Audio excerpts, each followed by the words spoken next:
Dios hizo al hombre de barro. Al menos eso dice el Génesis. Metáfora o no, esa frase relaciona la tierra con nuestra naturaleza más corpórea. El hombre, a su vez, hizo con barro todo cuanto pudo, figuras, azulejos y cacharros tan útiles que sus modelos se han repetido durante miles de años. Pero con barro cocido también hizo ladrillos, y con los ladrillos, ciudades. Con los ladrillos escribió geometrías, dibujó estrellas, esculpió sueños, levantó torres. Todo lo que se puede hacer con ladrillo se hizo en este lugar.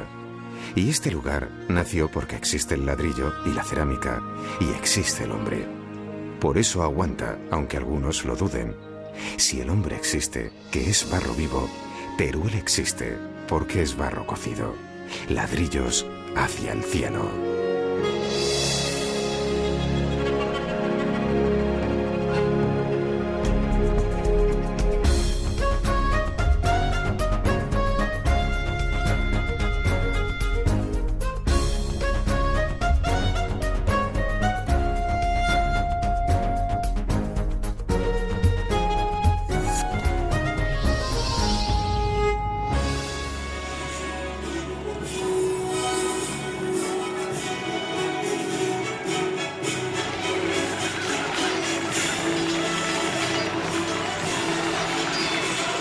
Teruel existe desde hace mucho, al menos desde la Alta Edad Media. Disfrazarse de medievo es un juego colectivo de reafirmación ciudadana, una gran representación en la que participa toda la ciudad y cuya celebración no tiene más de 10 años.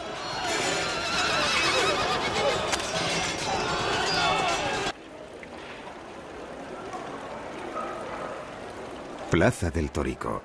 Plaza de estructura medieval, irregular, porticada para asegurar el comercio bajo el rigor de todos los climas. Todos los caminos van a Roma, y en Teruel todas las calles llevan al Torico. Figura mínima, símbolo humilde, para muchos decepcionante y para otros suficiente. Vocablos afines: toro, turolense.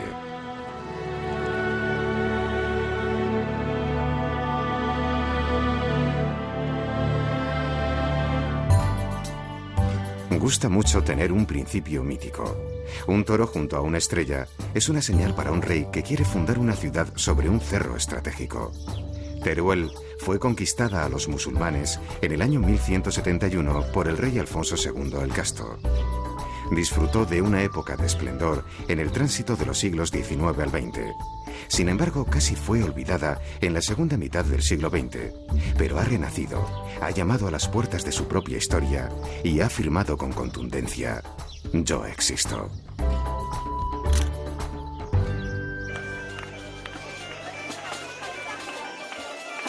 La fiesta anual de las bodas de Isabel de Segura se conmemora en torno a San Valentín, Día de los Enamorados. Se trata de una representación colectiva de los amantes de Teruel.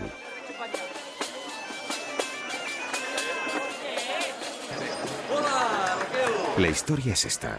Dos jóvenes se enamoran, pero él es el segundón de la familia y no tiene recursos que ofrecer a su acaudalada dama. Pactan un plazo de 5 años para que él haga fortuna en las cruzadas. El plazo llega a término y el padre obliga al matrimonio de la chica. Justo entonces el joven llega de las cruzadas con fortuna suficiente. Ingenuo, cree que las campanas anuncian su llegada, pero no es así. Celebran la boda de su amada con otro. Y te pongo este anillo en símbolo de nuestro amor. En su encuentro le pide un beso que ella, mujer recién casada, no puede darle. Él muere de amor, o de pena, o de las dos cosas. Ella corre hacia él, besa el cadáver, muere también al instante.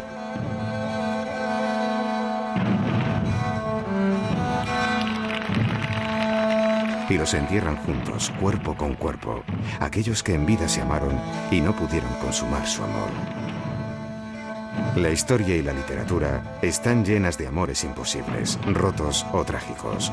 Cleopatra y Marco Antonio, Romeo y Julieta, Otelo y Desdémona, Calixto y Melibea. Al ser humano siempre le han conmovido este tipo de historias. La leyenda decía que los cuerpos de los amantes estaban enterrados en la iglesia de San Pedro, y la ciencia ha podido establecer rastros sólidos de su presencia. San Pedro da la impresión de una iglesia con aire bizantino, pero no lo es en absoluto. Fíjense lo que hace una buena capa de pintura. Imita el mármol, imita la madera, imita la sillería. Decoración modernista de intenciones caras y materiales pobres.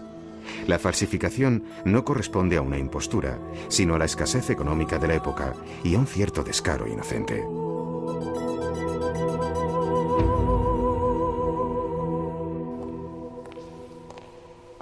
La iglesia de San Pedro es el típico ejemplo de iglesia fortificada. Por el ámbito podemos repetir el caminar obsesivo de los cuerpos de guardia rodeando una y otra vez el perímetro del templo. Pero lo mejor de San Pedro es su torre.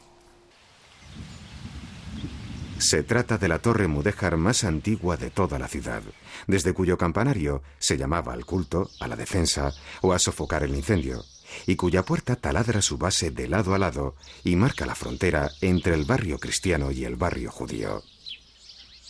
3 detalles de la torre: la mano de Fátima, las llaves de San Pedro y la rueda de la fortuna, símbolos de la religión musulmana, cristiana y judía, muy cerca unos de otros, signo de clara vecindad.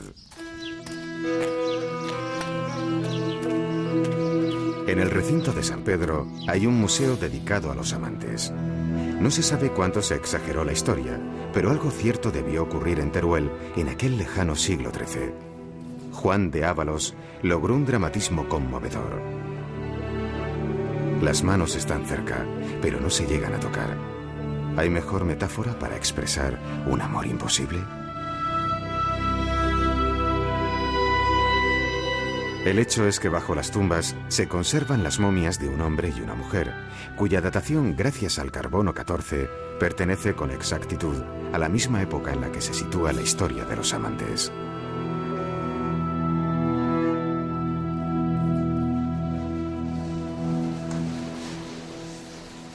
La Escuela de Arte trabaja a favor del empeño creativo de más de 100 jóvenes turolenses.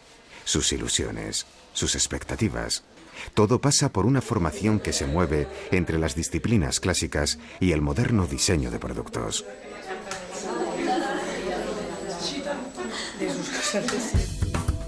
El arte de Teruel tiene un nombre propio: mudéjar. Mudéjar significa aquel al que se le ha permitido quedarse. Se trata de arte cristiano hecho por los musulmanes, aquellos que iban quedando en la retaguardia de la Reconquista. Eran buenos albañiles que trabajaban rápido, con materiales baratos y resultados precisos. En nuestro idioma, una gran parte del argot constructivo son palabras de etimología musulmana: alféizar, zaguán, azotea, zócalo y un largo etcétera. Hay que subrayar que, a diferencia de otros movimientos artísticos, el mudéjar es un arte único, solo desarrollado en nuestra península, y Teruel es uno de sus hitos.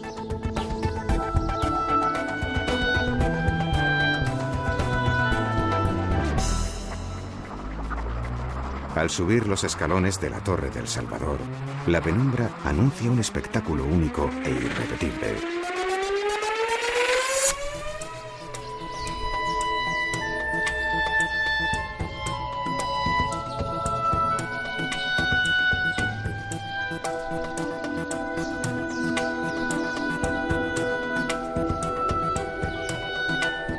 Desde esta torre se ven las otras. Desde las otras se ve esta.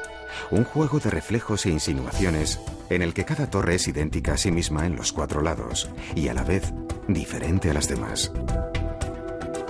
Esta vez agradecemos el pequeño tamaño de esta ciudad de menos de 35.000 habitantes. Los grandes edificios que la ciudad nunca tuvo nos permiten apreciar las torres de una manera casi idéntica a cuando fueron construidas hace 600 años.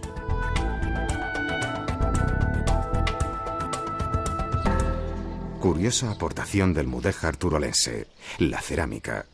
En ninguna otra ciudad mudéjar hay un empeño tan decisivo en el uso de la cerámica como elemento decorativo. Lo milagroso es que aún hoy se conserva esta tradición, poco rentable, que rebusca en los óxidos de manganeso los mismos verdes que utilizaron sus ancestros. Bajo la dramática amenaza de algunas importaciones muy competitivas, la cerámica turolense vacila entre la extinción y la supervivencia. La meritoria tozudez de algunos ceramistas también debería declararse Patrimonio de la Humanidad. Pero el mudéjar no se encuentra solo en los barros cocidos. Catedral de Santa María. Nada grandiosa, casi del tamaño de una iglesia, pero custodia de un increíble tesoro.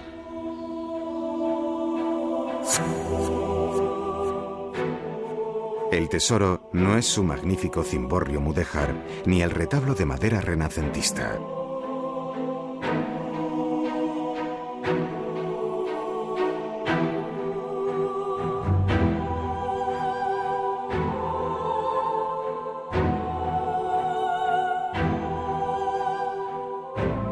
El tesoro de la Catedral de Santa María no está en su trabajada rejería. Para encontrarlo hay que levantar la vista y contemplar su techumbre.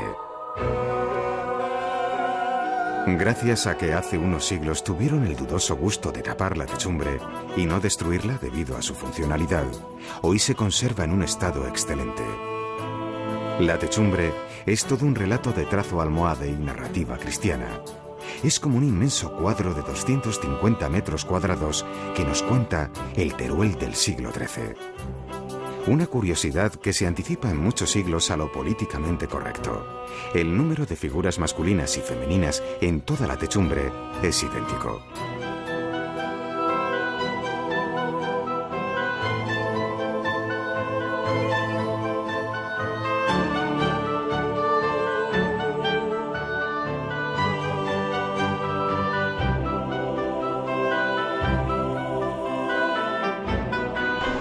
La autovía entre Zaragoza y Valencia acerca Teruel al siglo XXI.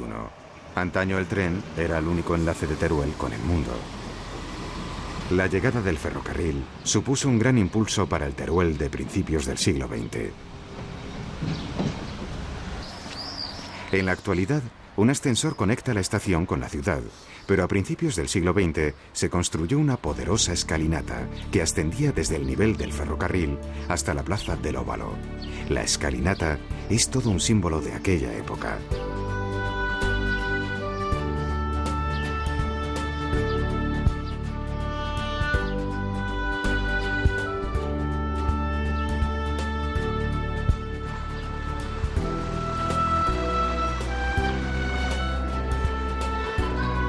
Teruel tiene otras plazas cuyos pórticos tal vez se remonten al medievo, pero en todas las épocas las plazas porticadas insisten en los rigores del clima.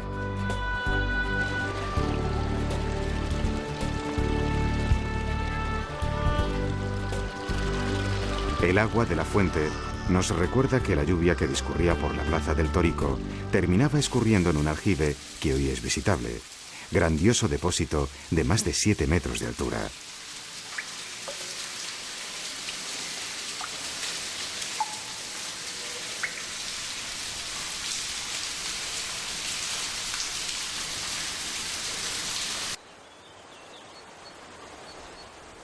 Pocos saben que el río Turia nace justamente a los pies de Teruel, en la unión de los ríos Guadalaviar y Alfambra.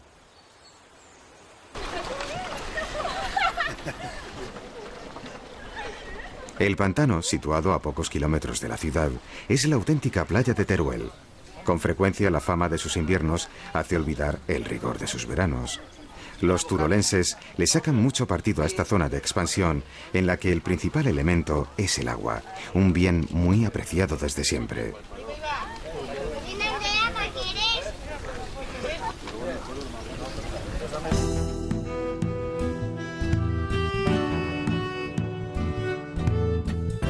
Arriba acueducto, abajo viaducto. Impresionante obra de ingeniería civil del siglo XVI que aún hoy sigue siendo útil.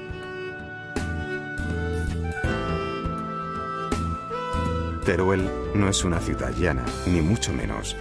La ubicación de barrios en distintas colinas obliga a la existencia de puentes.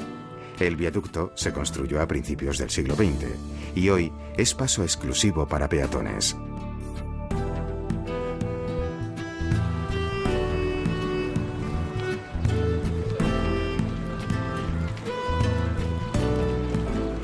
En paralelo, otro puente, más moderno. Quizá no tan elegante como el antiguo acueducto, pero práctico y muy necesario.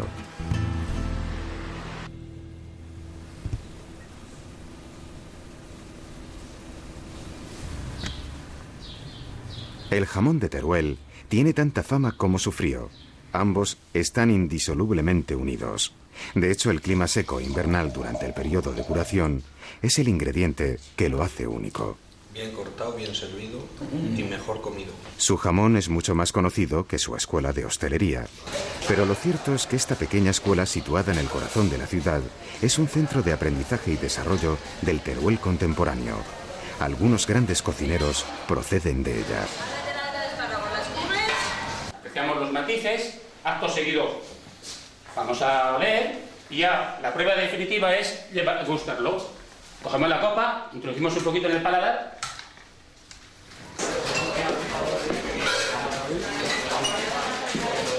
Para muchos es una verdadera sorpresa que esta pequeña ciudad alterne sin problemas la comida tradicional y la cocina creativa en un viaje gastronómico de lo más suculento.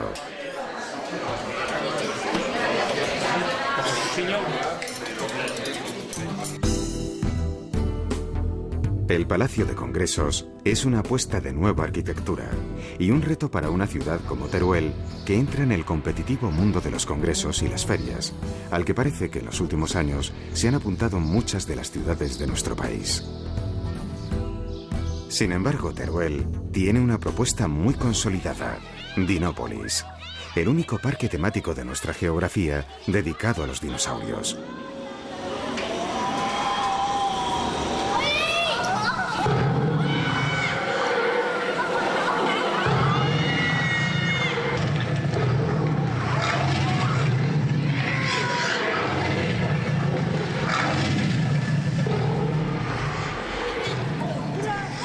Dinópolis es un lugar de juego y aprendizaje, donde se alterna la investigación de los paleontólogos y sus aplicaciones museísticas con un mundo de cachivaches y atracciones que hacen las delicias de padres y niños.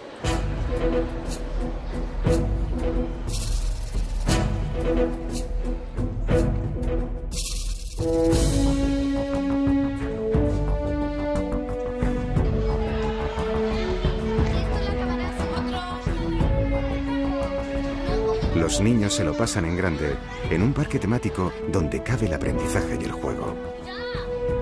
No hay duda, aquí el protagonista es el Tiranosaurio Rex, un ser poderoso que centra la admiración de los niños de todas las edades. Contado así, de mayor todos querremos ser como el Tiranosaurio Rex.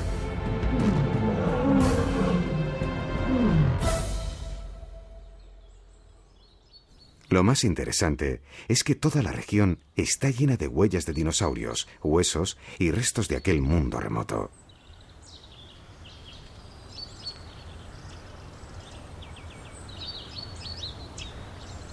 La provincia de Teruel también es rica en patrimonio prehistórico.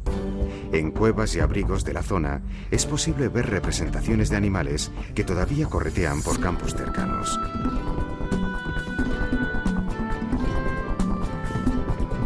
Teruel es una provincia bastante despoblada, en la que sin embargo se encuentran algunos de los pueblos más bonitos de España.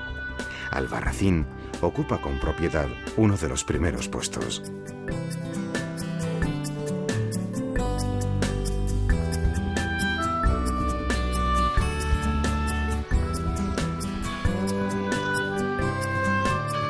De Albarracín se podría contar mucho de su historia, crecida a los pies del río Guadalaviar, pero lo mejor es caminar por sus calles.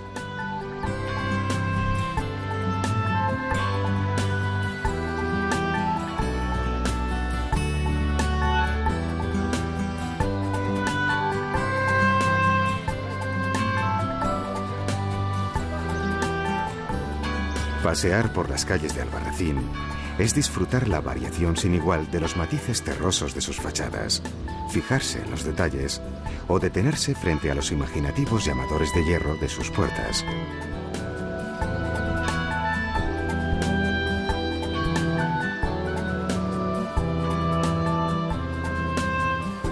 Muchos han oído hablar de Albarracín, pero muchos menos de Rubielos de Mora. Casas y palacios que se remontan a un pasado glorioso y que se han conservado gracias al respeto de sus habitantes hacia la arquitectura tradicional. Hay mucho ahorro personal invertido en estas piedras. Muchos oriundos que emigraron en el pasado recuperan el pueblo poco a poco.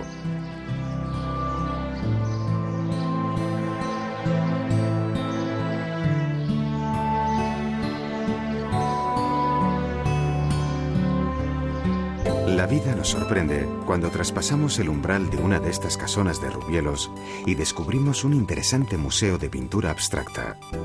El pequeño museo tiene obra de Salvador Victoria, además de otros pintores coetáneos.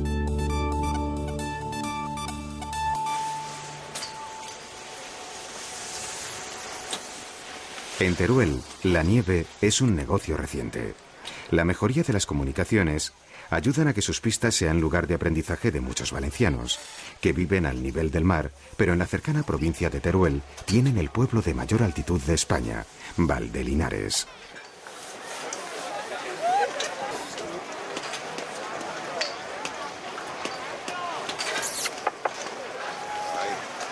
La piel del San Bernardo entrecruza el blanco de la nieve y el negro del carbón. Además de esquiar, los turistas tienen ocasión de hacer un recorrido por una de las muchas galerías abandonadas de la cuenca minera turolense, hasta hace poco en activo. Aquí os presento a Curro el Andaluz.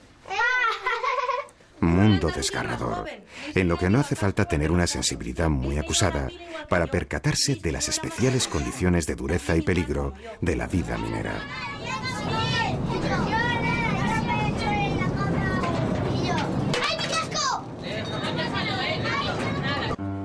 La minería fue uno de los motores que hizo rico el siglo XIX en Teruel.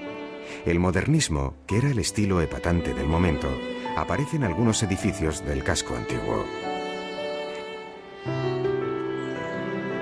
Entre todos los edificios modernistas, en la Plaza del Torico hay dos viviendas que destacan. Ambas fueron obra de Pablo Monguió, discípulo directo de Gaudí. El mundo vegetal desplegado en el trabajo de forja asciende por la fachada azul celeste. En la parte alta aparece sin disimulos el ladrillo, en lo que parece un homenaje al mudéjar.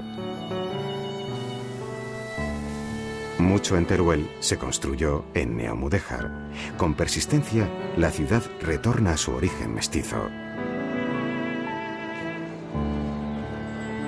Muchas ciudades tienen una colección más o menos interesante de arte sacro. La de Teruel es excelente. Ubicado en el Palacio Episcopal de finales del siglo XVI, posee una extensa colección de pintura, escultura, arte filipino y orfebrería.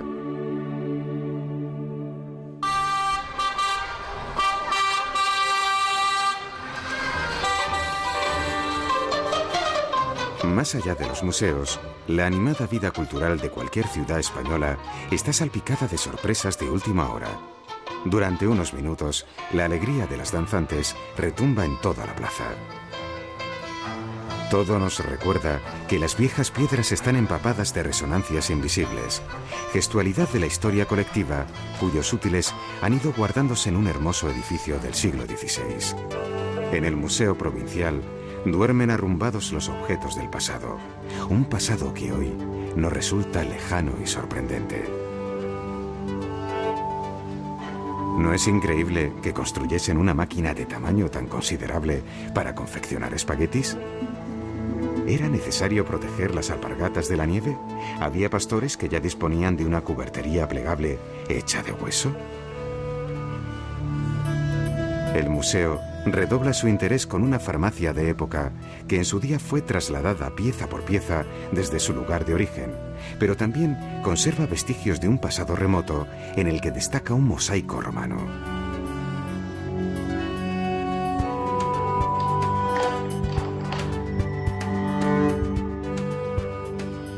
Estamos al final del viaje. En la habitación del hotel, cuya puerta se abre con una tarjeta de plástico, la máquina fotográfica, naturalmente digital, nos golpea la memoria con objetos que acabamos de ver en el museo. Diseños perfectos, funcionales y ergonómicos. Aunque estas modernas palabritas, entonces, no se utilizasen en absoluto.